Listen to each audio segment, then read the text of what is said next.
if I had to conduct an experiment that would yield insight into neorealism, I'd build a time machine and travel to Italy circa 1952. I'd ask Vittorio De Sica to make a film using Hollywood actors like Montgomery Clift and Jennifer Jones. I'd then team De Sica up with a Hollywood producer, the kind that liked to impose his will and sensibility onto a film, someone like David O. Selznick. In bringing these two worlds of cinema together, I'd hope for a clash in sensibilities so great that it would result in two cuts of the same film, one by De Sica and the other by Selznick. I would run these two films side by side and examine each cut, and in the difference, I would find something to say about the essence of neorealism.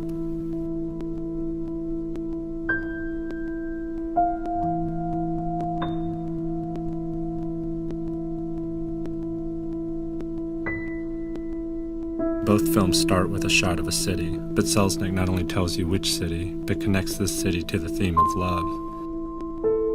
Selznick's second shot shows a letter that spells out the central tension of the film. Meanwhile, De Sica's opening takes almost twice as long, but reveals far less. Already in the first few minutes, we can detect two distinct approaches to cinema.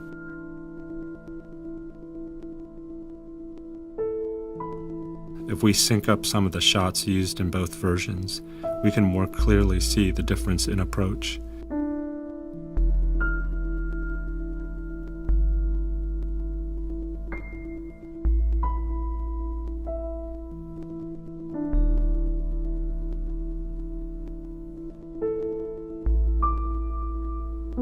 Selznick consistently prefers a shorter take than De Sica.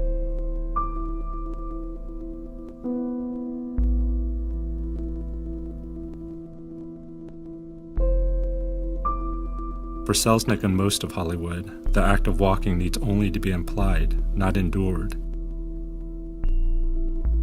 We can see this strategy at work in the following scene. De Sica shows Montgomery and Jennifer's entire walk through the restaurant, whereas Selznick implies this walk by jump-cutting through it.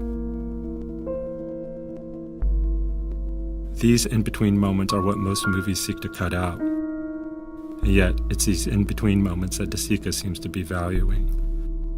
Syncing up another scene, we're able to see another value of De Sica, which Selznick sees as disposable, certainly contrary to Hollywood filmmaking. Note where Selznick cuts. This is a standard movie-making cut.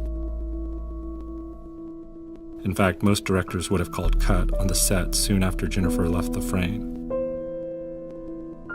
De Sica, however, keeps rolling. He lingers on the space that the lead character has just left to stay on others who are still there or are about to enter the frame.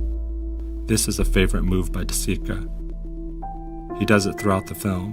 His main characters leave a space, but his cameras don't follow, nor does he cut. He lingers on extras that we'll never get to know.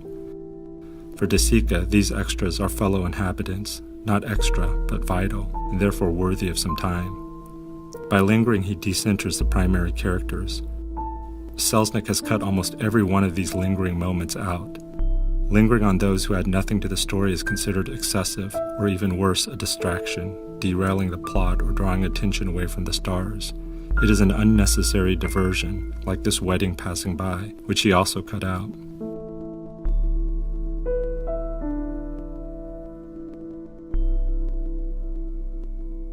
What Selznick sees as waste and excess becomes the essence of a different kind of cinema and sensibility, in which shots linger and veer off to include others, in which in-between moments seem to be essential, in which time and place seem more critical than plot or story.